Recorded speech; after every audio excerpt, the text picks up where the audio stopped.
Servus, ihr Lieben, und herzlich willkommen zur dritten Episode von Geschichten von der Straße.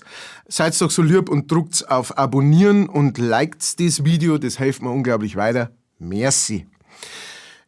Ja, in der heutigen Geschichte geht es um das Prinzip, aller Anfang ist schwer. Ne? Irgendwann einmal kommt der Zeitpunkt, wo man aus dem Proberaum raus will und möchte und probiert halt, dass irgendwie mehr geht, ja, dass man mal Auftritte spielen kann und dass mal was weitergeht und so, ne? Dass man vielleicht sogar irgendwann einmal eine Platten aufnehmen kann oder so, ne? Und als ich 19 war, da war ich unterwegs als so dieser Liedermacher-Typ. Da habe ich noch einen ganz lustigen Namen gehabt. Ich kann es nicht mehr herleiten, wie ich auf den Namen gekommen bin, aber Strawberry Flower Jelly Shape hat das Projekt geheißen. Es war bloß ich und es war das Dümmste, was man überhaupt machen kann, weil kein Mensch sich diesen Namen merken kann. Aber das war sowieso egal, weil da habe ich sowieso noch unter Ausschluss der Öffentlichkeit gespielt. Auf jeden Fall habe ich auf so einem kleinen Festival, auf dem ich gespielt habe, so ein kleines Musikfestival, habe ich zwei Typen kennengelernt. Die haben so eine kleine Artist-Management-Firma gehabt und so weiter. Ist auch gar nicht wichtig, wer das ist oder wie die heißen, die gibt es schon lange nicht mehr und ist auch richtig so, weil zusammengegangen ist da nichts. Aber um das geht es jetzt gar nicht, das ist vielleicht eine andere Story wert. Auf jeden Fall haben die halt dann angefangen, mir so ein bisschen Auftritte zu bringen. Wie gesagt, nicht besonders viel und auch keine guten. Ich war zu diesem Zeitpunkt aber schon fest davon überzeugt, das ist das, was ich machen möchte. Das heißt, ich hab mich voll darauf konzentriert. Ne? Das geht mit 19, ne? Du brauchst nicht viel. Und ich habe zu dem Zeitpunkt gerade angefangen gehabt im Irish Harp in Regensburg zum Spielen ab und zu. Und genau, hab schon Demo aufgenommen gehabt und so weiter. Also ein bisschen was ist schon gegangen. Nicht erfolgsmäßig, aber ich hab daran gearbeitet. Und das war jetzt der sinnige nächste Schritt. Ja. In dieser Geschichte heute geht es um einen speziellen Auftritt, den sie mir zugebracht haben. Es war zu einem Zeitpunkt, ich habe ein Auto gehabt, zusammen mit meiner Freundin, ein uraltes Auto, das ich wiederum von einer anderen Freundin, ich glaube, geschenkt gekriegt habe oder für, keine Ahnung, ich habe sie für 300 € oder sowas abkaufen können. Ein alter Opel Astra, ein grüner Opel Astra, aus dessen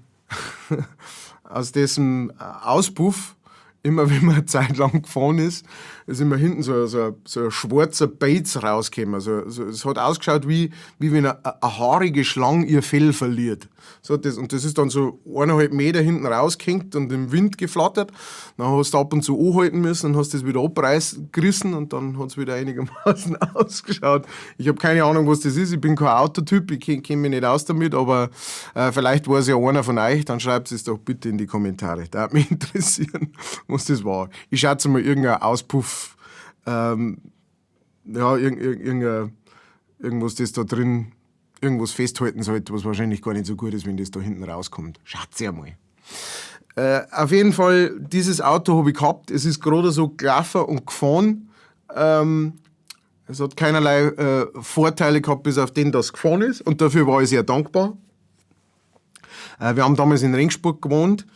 Und irgendwann kam von diesem Management kam diese Ansage, hey, wir haben einen Auftritt für dich, der ist an der Schweizer Grenze. Aufregend. Ja, cool, ja, saugut. Ja. Und dann haben die mir halt da das geschickt, so quasi, wo das Team ist, die Adresse und so weiter und wo es der Deal ist praktisch, also wo es an Geld gibt. Ich glaube, der Deal war damals, ich fahre da runter, 5,5 Stunden oder sowas und spiele da einen ganzen Auftritt und kriege dafür 250 € oder sowas und kann übernachten. Das war der Deal. Ich weiß leider nicht mehr, wie diese Location geheißen hat oder wo das genau war. Sonst könnte ich euch da genauer darauf hinweisen, aber ist wie gesagt auch eigentlich wurscht. Der Ausgangspunkt war der, ich hab noch genau 70 Euro gehabt auf meinem Konto. Das war alles Geld, was ich gehabt habe. Mehr habe ich nicht gehabt und es war auch nichts in der Zukunft zu sehen, dass da irgendwann einmal noch mal was kommt.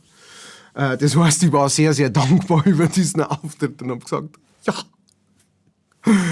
auch wenn ich fast das meiste für Benzin ausgebe, ein bisschen was kann überbleiben. Und vielleicht verkaufe ich sogar nur eine Demo oder 2 oder 3. Das darf mir wieder einige Backel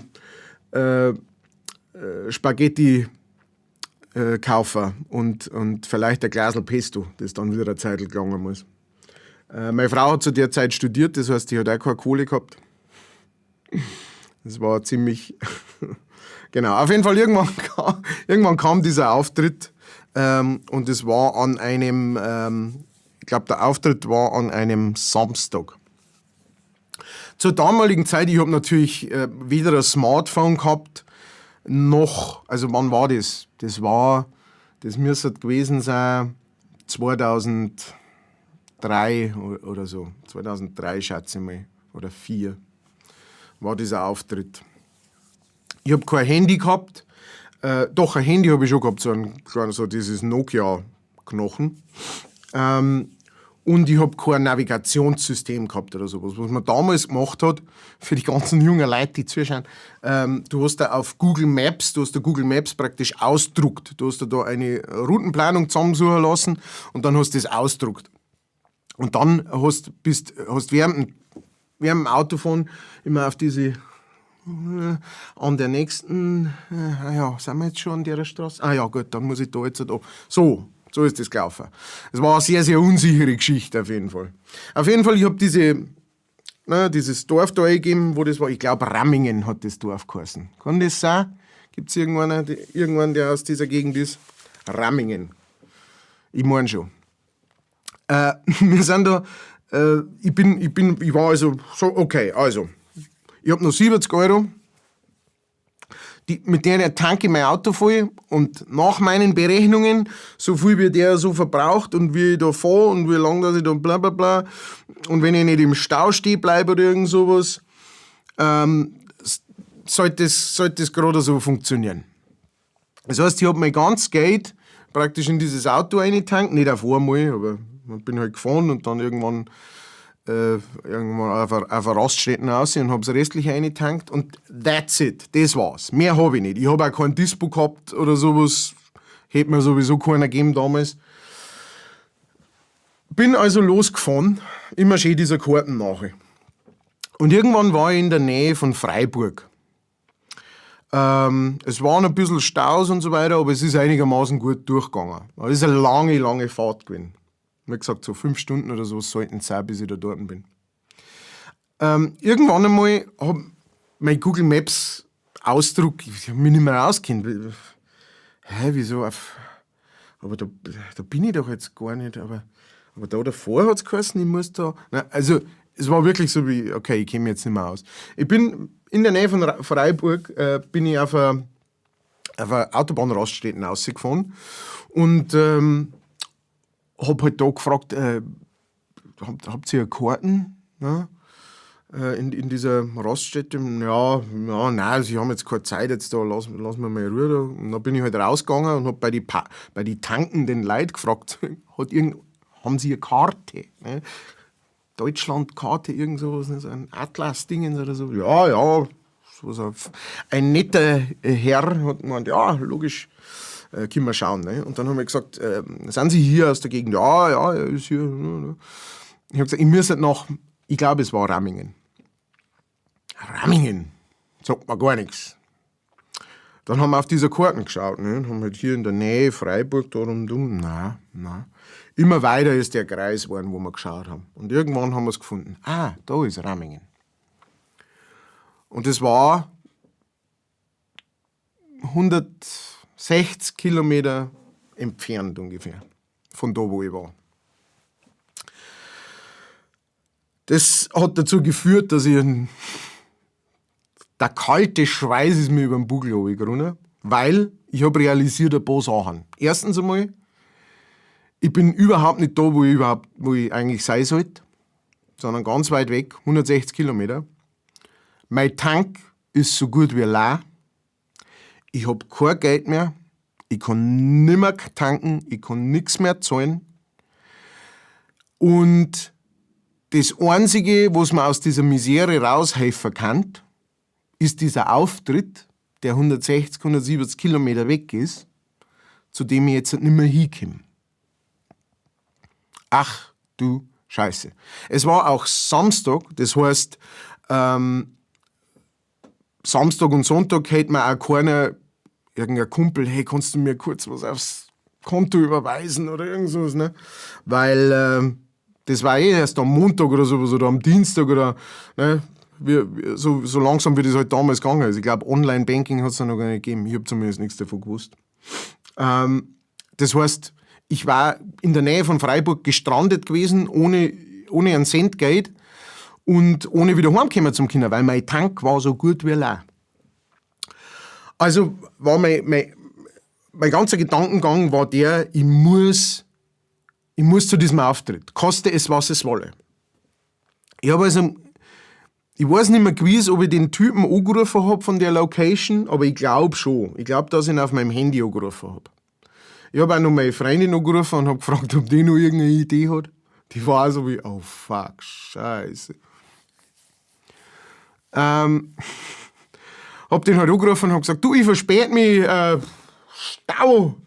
Oh, geht's da zu, ne, aber ich komm. Und er so, okay, alles klar.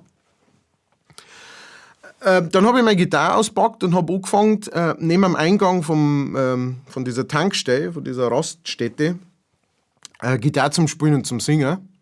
Habe mein komplettes Cover-Repertoire, das mir irgendwie eingefallen ist, umso bekannter, umso besser, Songs gespielt. Songs, die du halt als Straßenmusiker auch spielen darfst. Ne? Was weiß ich, Billy Joel, Piano Man und so ein Zeug, Bad Moon Rising, CCR.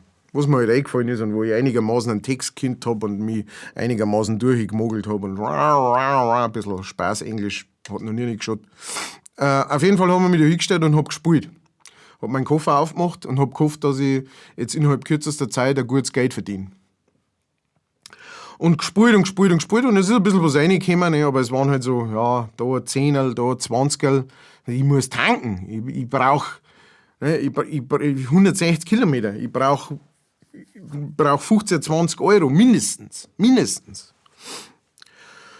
Gespielt eine ganze Zeit lang, vielleicht 25, 30 Minuten, es ist nichts weitergegangen. Auf einmal ist ein Auto reingekommen und zum Tanken hingefahren mit einem Ringsburger Kennzeichen. Und ich habe mir gedacht, okay, ich muss es probieren. Ich habe meinen Personalausweis rausgezogen und bin mit diesem Perso da hingegangen zu dem Mo, der da gerade tankt hat, und habe gesagt, hallo, mein Name ist Matthias Kellner, ich bin auch aus Ringsburg, da ist mein Personalausweis. Bitte, könnten Sie sich vorstellen, mir 20 Euro zum Leihen? Weil ich habe nämlich da einen Auftritt und ich habe überhaupt keinen und meine Karten und ich muss aber unbedingt mal und so, aber ich kann tanken und ich will hinfahren. Und der Typ hat sich das alles so gehört. Aha. Und dann hat er gesagt, also ein Geldball rausgezogen, hat mir einen 20 gegeben und hat gesagt, da, fahr zu deinem Auftritt, Bub. Und ich habe gesagt, vielen Dank. Können Sie mir Ihre Adresse aufschreiben, dann ich bringe es einer vorbei, sobald ich wieder daheim bin. Also ich spiele jetzt da heute und dann bleibe ich über Nacht und dann fahre ich heim und dann morgen Nachmittag oder am Abend kann ich bei einer vorbei. Und er so, nein, du, wir fahren in Urlaub, passt schon. Das ist eine Spende. Alles gut. Und was? Nein, das geht nicht, das können wir nicht. Doch, passt schon. Spiel deinen Auftritt, viel Spaß. Ich bin froh, dass er da helfen hat können. Ich glaube sogar, ich weiß nicht mehr gewiss, aber ich glaube sogar, ich bin von ihm auf die Knie gefallen und habe gesagt, vielen Dank. Ja, jetzt passt schon. Ich habe das ganze Geld genommen, das ich gehabt habe, also die 3, 4 Euro, die ich gesammelt gehabt habe und die 20 Euro, habe das alles bis auf den letzten Tropfen, bis wirklich die Anzeige genau auf diesem Geldbetrag war, eingetankt und bin abgebrettert. Gefahren wie ein Geisteskranker.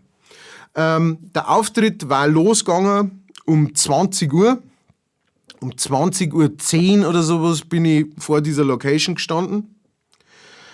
Habe meine Gitarre aus dem Kofferraum ausgezogen, bin da reingerannt.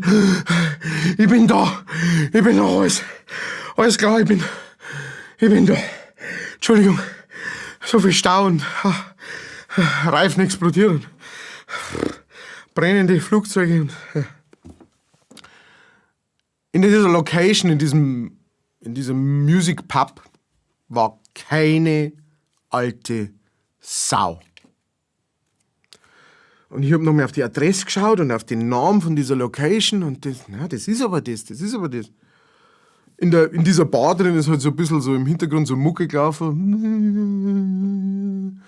Aber es war keiner da. Es war nicht einmal einer an der Kasse. Also bin ich einfach reingegangen.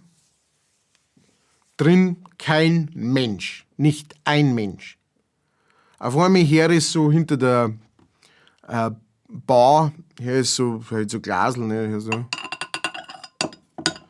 Und hallo? Entschuldigung, hallo, ich bin der Musiker, also ich habe hier einen Auftritt heute. Und dann kommt da so ein Typ hoch mit so einer Mähne. Er hat ausgeschaut wie eine Löwenmähne, also so, nicht einfach so lange Haare oder sowas, sondern so glockte lange Haare, die so auseinandergegangen sind. So ein Ding und so ein Blick. Und ich so, hi, servus, Matthias Kellner, Musiker, ich spiele hier Auftritt, bin ich in der falschen, ist das auf der anderen Seite oder ist das im ersten oder wo muss ich denn, ich bin schon spät dran. Und dann hat der Typ halt in so einer geilen Mischung aus Schweizer, also Schweizerdeutsch und so baden-württembergerisch, schwäbisch, irgendwie so ganz, ganz seltsamer Dialekt. Nicht seltsam, möchte ich gar nicht sagen. Seltener. Ich hab ihn davor noch nie gehört und glaub danach auch nicht wirklich. Hat der also gesagt, ja, du bist da schon richtig. Ne? Und ich so, ja, was sind denn, ist keiner. Und er so, nein, ist keiner da, keine Ahnung. Weiß auch nicht. Und ich so, ja, und jetzt? Ja, jetzt baust du mir dein Zeug auf und magst du was trinken? Ja, aber ich mein, okay.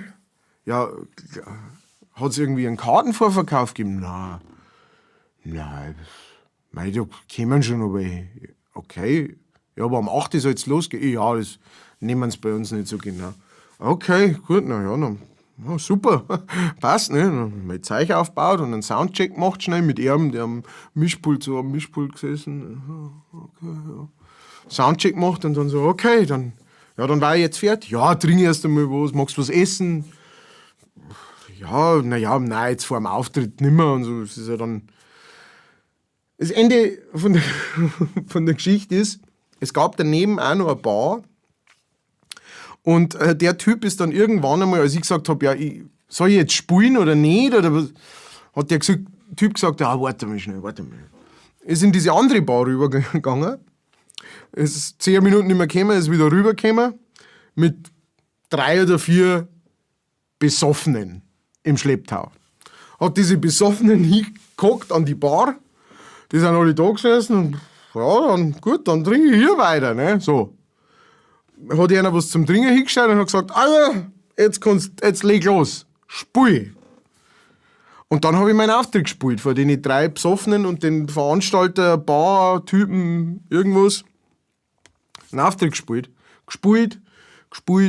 alles, was ich kennt habe, gespielt. Mir den ganzen Frust von dieser Reise, von dieser Anfahrt von der Seele gespielt für 3 Besoffene, die es definitiv nicht ansatzweise interessiert hat, weil die waren schon, also die die sind alle drei ihr ganz eigenes Rennen gefahren. Ne? Das hat nichts mit dem zum tun gehabt, was wir hier betreiben. Ne?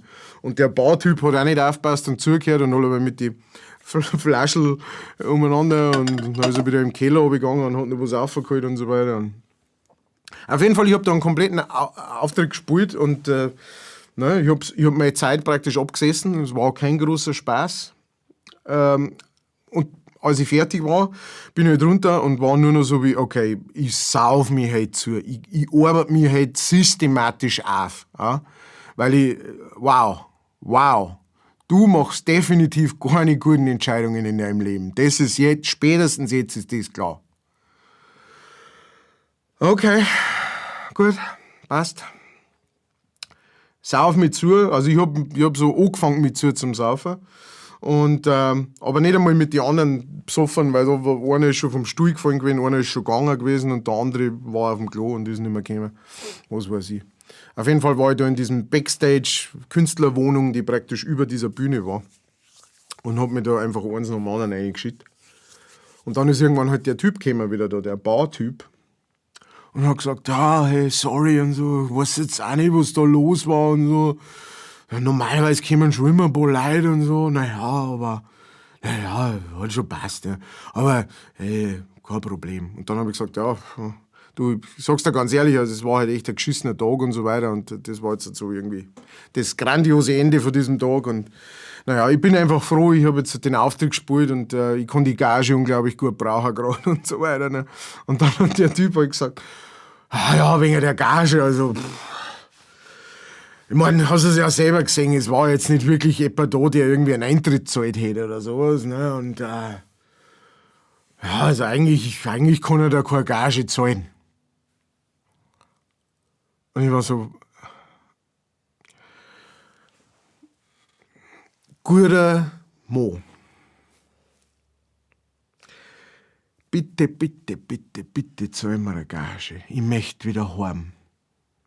Ich möchte meine Familie irgendwann wieder sehen.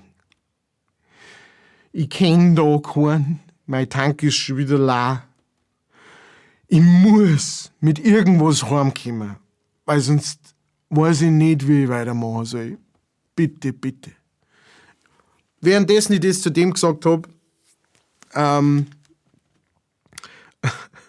war ich schon so, ich war so fertig. Ich hab mir gedacht, in meinem Kopf ist schon so durchgegangen, okay, du schaffst das jetzt irgendwie über dieses Wochenende, am Montag suchst du hier irgendwo in der Nähe einen Job, schaust mal in irgendeiner Zeitung oder sowas und dann arbeitest so lang, bis du genug Geld beieinander hast, dass du wieder heimfahren kannst. Oder, das war eine andere Möglichkeit, oder du schaust einfach, dass du morgen durch dieses Dorf durchgehst mit deiner Gitarre und schreist rum, Gitarre zu verkaufen, Gitarre günstig abzugeben und dann verkaufst du die Gitarre, tankst fast heim und das war's. Du wirst nie wieder irgendein Instrument angelangen oder irgendwelche Spinnereien haben von wegen, ich möchte so gern Musiker sein oder sowas. Suchst dir endlich eine Arbeit, machst wieder Schreiner oder sonst irgendwas und lass diesen Chaos bleiben, weil das ist es definitiv nicht wert. Und der Typ hat aber, nachdem ich groß und breit diese Story verzeiht hat er gesagt, ja, also dann in Gottes Namen, ja, du kriegst die Gage. Danke, vielen lieben Dank. Ja, und dann haben wir uns miteinander zugeschickt, er, weil er 200 Euro oder 250 Euro leichter war und ich, weil ich froh war und frustriert und alles gleichzeitig. Und am nächsten Tag bin ich mit einem ziemlichen Kater aufgewacht, habe mein Auto vollgetankt und bin wieder heimgefahren. Und sobald ich daheim war natürlich diese ganze Gedanken von wegen, hör auf, das war's, du bist ja irre und so weiter, es war alles wieder verflogen natürlich. Ich habe die Story meine Kumpels verzeiht und bei meinem nächsten Auftritt im Irish Harp und so weiter verzeiht und alle haben gelacht und es war lustig und es war irre und es war strange und ja, jetzt bin ich da 16, 17 Jahre später und verzeihe es euch.